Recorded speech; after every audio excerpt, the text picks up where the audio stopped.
The easiest way to lose in life is to try to avoid looking bad. So you have to stop caring about what other people think of you. And this fear Alex speaks of, the fear of looking bad, is not a minor inconvenience. It is arguably the single most powerful psychological anchor mooring the vast majority of human potential to the crowded, yet stagnant, shores of the average. It is a primal force, a deep and ancient current that runs beneath the surface of our modern consciousness. We must not just acknowledge its existence, but become intimate with its nature if we are to ever break free from its grasp. Imagine this. Anchor. It wasn't forged in malice. It was created for safety, designed to keep your vessel secure in the predictable harbor of social acceptance, preventing you from drifting into the treacherous, unknown waters of ridicule and failure. But in its function, it also prevents any voyage towards a new world, a world of your own making. This is why the simple advice to just stop caring so often feels hollow and unattainable. It is like shouting navigational commands at a ship whose anchor is still firmly lodged in the seabed. You cannot will yourself to be free through sheer force. The journey to liberation is one of deep understanding, requiring you to become a cartographer of your own internal world. Our purpose here, therefore, is not to simply point towards the horizon and tell you to sail. It is to hand you the map and the tools to understand the very terrain you stand upon, so you can finally, deliberately, and permanently raise that anchor yourself. To truly grasp the power of this anchor, we must journey back in time, not just in our own lives, but in the life of our species. The reason you care so deeply about the opinions of others is not a personal flaw. It is because you are the successful descendant of those who cared the most. For tens of thousands of years on the open plains, humanity existed in small, fragile tribes. Within the protective circle of the campfire's light was safety, warmth, and community. Outside was the unforgiving darkness, filled with predators and uncertainty. To be a valued member of the tribe was everything. It meant a share of the hunt, collective defense against threats, and the opportunity to pass on your genes. Social harmony and acceptance were not mere preferences. They were the core survival strategy of the human race. This instinct is written into our very DNA, a foundational element of our being. Consequently, being cast out, ostracized, or deemed unworthy was not a simple social inconvenience. It was, in the most literal sense, a death sentence. It meant facing the cold, the hunger, and the predators of the wild entirely alone. This primal, visceral fear of exile is the ghost that haunts our modern psyche. It is encoded into our neurology. Your brain's ancient threat detection system, the amygdala, has not received a software update for the complexities of the digital age. It cannot effectively distinguish between the existential threat of a lion stalking you in the grass and the social threat of a critical comment on your new business idea. To this primal part of your mind, the risk of social rejection triggers the same deafening alarm bells as the risk of imminent physical danger. This is why criticism can feel so physically painful. And herein lies the great trap for the modern aspirer. The same instinct that for millennia ensured our survival now actively works to ensure our mediocrity.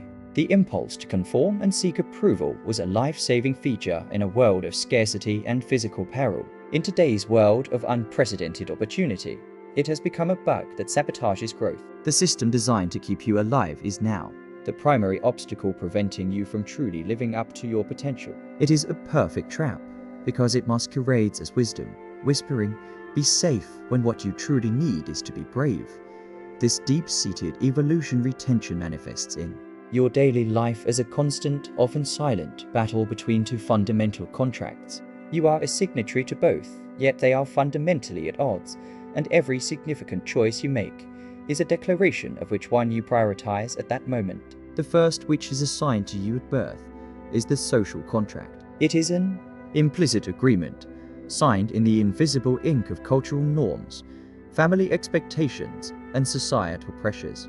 Its terms and conditions are straightforward, remain within the predictable lines of convention, follow the PI-approved life scripts, and do not stray too far from the herd. The benefits package is enticing, offering the powerful emotional rewards of safety, acceptance, and the comforting feeling of belonging. The price, however, is written in the fine print.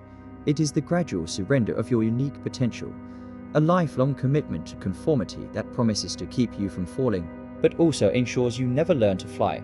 Opposing this is the personal contract. This is an agreement you are not given, but one you must consciously choose to draft and sign with your highest self. It is a declaration of self-sovereignty. Its terms are far more demanding. Embrace uncertainty as the price of opportunity.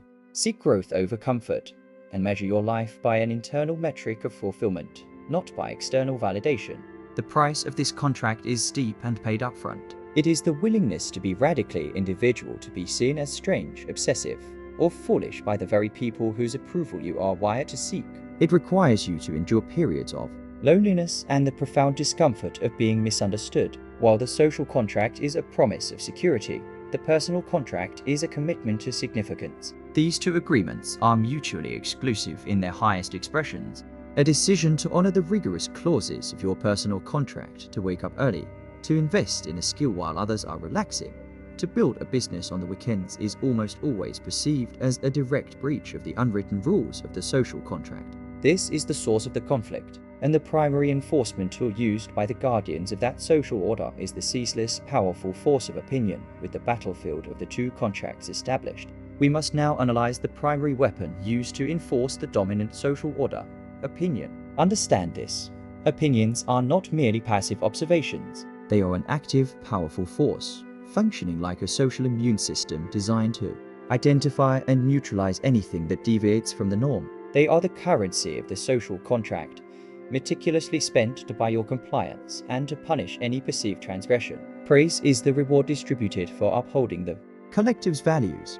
It is the warm, validating feeling of approval you get when you make a sensible choice, reinforcing the idea that your proper place is within the fold. Criticism, in all its forms from overt disapproval to the more insidious "I'm just worried about you," is the penalty for breaching the contract. It is a tool designed to sow doubt, drain your emotional energy, and gently herd you back to the safety of the common path. The people closest to you often become the most potent, albeit unconscious, agents of this enforcement. When family, friends, or colleagues question your extreme work ethic or your frugal habits, it is rarely from a place of pure malice. They are reacting to a disruption.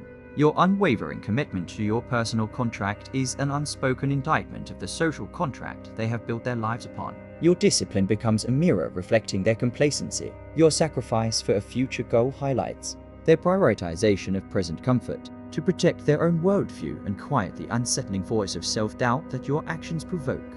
It is psychologically easier for them to try and pull you down to their level than it is for them to reevaluate their own life choices. Their criticism of your path is, at its core, a defense mechanism for their own. They are not truly attacking your future. They are desperately protecting their past and present. They are trying to break the mirror so they no longer have to see their own reflection in your efforts. This brings us to a critical principle, a law of what can be described as psychological physics. Alex's rule to never take advice from someone you wouldn't trade places with is not a cynical dismissal of others, but a profound understanding of how influence operates. We must stop treating advice as weightless, abstract information. Advice is a transference of energy. It is imbued with the properties of its source. It carries the mass of the giver's entire life experience, including all their failures, their fears, and their unexamined beliefs. It possesses the momentum of their current life's direction, whether that is towards growth or stagnation. And it follows the trajectory of where their habits and mindset will inevitably lead them. When you internalize their counsel, you are doing more than listening to words. You are willingly stepping into their field of influence and allowing their reality to exert a gravitational pull on your own. Their fears begin to feel like rational precautions. Their limiting beliefs start to sound like undeniable truths. Their ceiling becomes your ceiling. This is a subtle, gradual process. A single piece of bad advice is unlikely to derail you. But constant exposure to a gravitational field of mediocrity will slowly, inevitably, alter your orbit until it aligns with theirs. You cannot hope to achieve escape velocity while tethered to a planet of conformity. This is why you must become ruthless, not with people, but with the inputs you allow into your mind. Choosing whose advice to heed is one of the most significant decisions you will ever make. You must actively seek counsel from those whose trajectory is aligned with your desired destination, those who can offer you a flight plan for the stars, because that is where they are headed. The advice from those content to remain on the ground, no matter how well-intentioned, is data for a different journey entirely. It is a detailed map to a place you do not wish to go, Therefore, the path forward becomes clear. Breaking free from the gravitation pull of the collective is less about engaging in futile arguments with critics and more about becoming the master architect of your own reality. To argue is to remain in their frame, debating the rules of a world you are ultimately trying to leave. To build is to render their rules and their opinions irrelevant. The foundation step in this process, as Alex emphasizes, is raising your standards. This is the act of excavation. It is not merely about deciding what magnificent structure you wish to build, but about determining what kind of ground you are no longer willing to build upon. You must dig past the soft, unstable soil of low expectations, bad habits, and convenient excuses until you hit the uncheckable bedrock of your non-negotiable personal principles. This foundation is what ensures your new reality will not collapse. Under external pressure upon this foundation, you begin to construct your new internal world, brick by brick. These bricks are your beliefs, and you must become a conscious mason, meticulously choosing each one. This is an active process of transforming your goals from distant possibilities into logical necessities. A goal that is merely possible is a luxury, fragile and easily abandoned in the face of hardship or doubt. But a goal that you affirm as necessary, a core clause in your personal contract, a duty you owe to your own potential, becomes an inextricable part of your identity. It is no longer something you are trying to do. It is simply who you are. This is how you cultivate a conviction so dense and powerful that it generates its own gravity. When your belief in your future self becomes more solid and real to you than the fleeting judgments of the present, a profound shift occurs. Your internal world becomes a stronger force than the external one. This conviction doesn't just shield you from criticism. It begins to bend the external world towards it, pulling in the resources, opportunities, and insights needed to make your blueprint manifest. You no longer seek validation from the outside, because you have become the source of your own. This architectural work, this construction of a new internal world, is by its very nature a solitary endeavor. It inevitably leads you into the phase Alex so accurately calls the boring middle, a long, arduous, and unglamorous journey where the currency of external validation becomes worthless because there is simply none to be found. This is the crucible where commitment is tested. It is the endless expanse between the excitement of the start and the glory of the finish. It is here, in the quiet monotony of daily execution, in the thousands of unseen hours of focused work, that you must learn to operate without an audience. Your only fuel becomes the integrity of your personal contract and the clarity of your own internal vision. This period filters out the tourists from the pioneers. It separates those who were merely interested from those who are truly building a new reality. This experience is the profound silence of the vanguard. Imagine yourself as the leader of an expedition into an uncharted wilderness. The crowd, the main body of the group, is far behind you, safe on familiar ground. They cannot see the obstacles you are navigating or the incremental progress you are making as the one at the very front. You cannot look over your shoulder for their applause or reassurance. Your focus must be fixed on the path ahead. The only sounds are the wind against your face and the rhythm of your own footsteps on untrodden earth. This isolation is not a sign of failure. It is the fundamental condition of being first. In these moments, your mind will tempt you with the fear that you are lost. You must learn to recognize this feeling for what it is.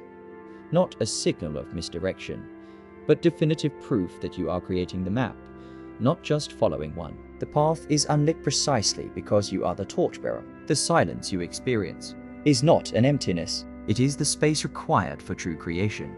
It is the sound of you, and you alone, leading the way. In this solitary wilderness of the boring middle, your greatest resource is not intelligence or talent, but a specific and often misunderstood form of courage. Here, we must redefine that word, stripping it of its cinematic, heroic connotations. The courage required on this path is not the loud, explosive bravery of a single, celebrated moment in battle.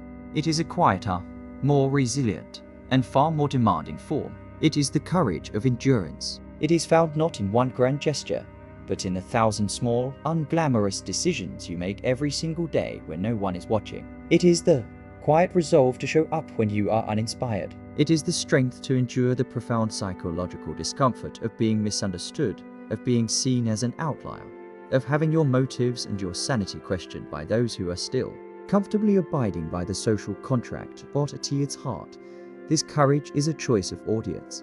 Every day, You decide who you are performing for. Will you seek the immediate applause of your peers, the fleeting validation that comes from conforming to their expectations and making them feel comfortable?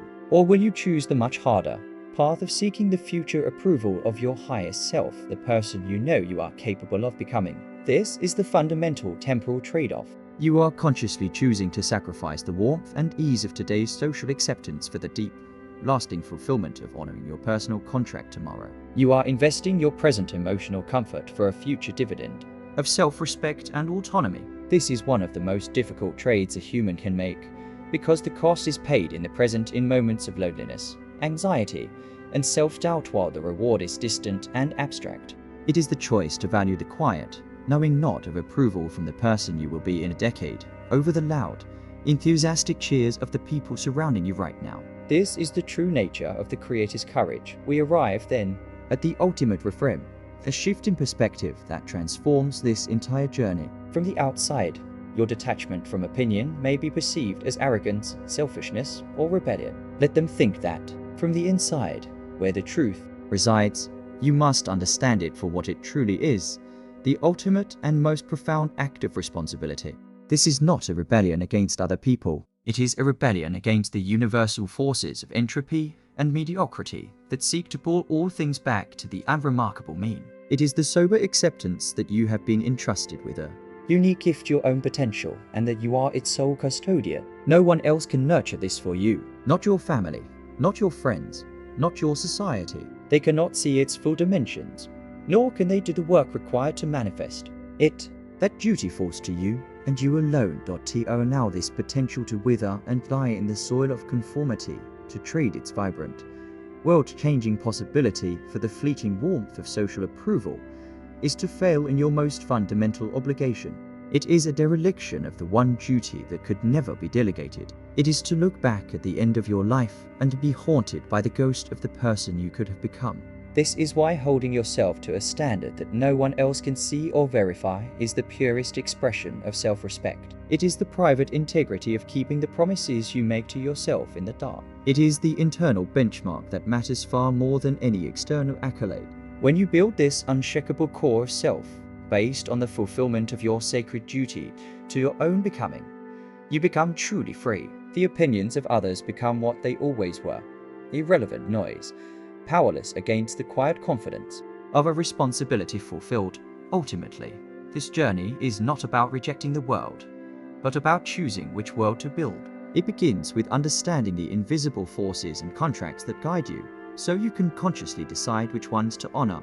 If these deeper principles resonated with you, subscribe for more analyses of the mindset behind success, and share in the comments which contract you are choosing to uphold. To get the full original context from the source, make sure to watch Alex's complete video linked in the description below.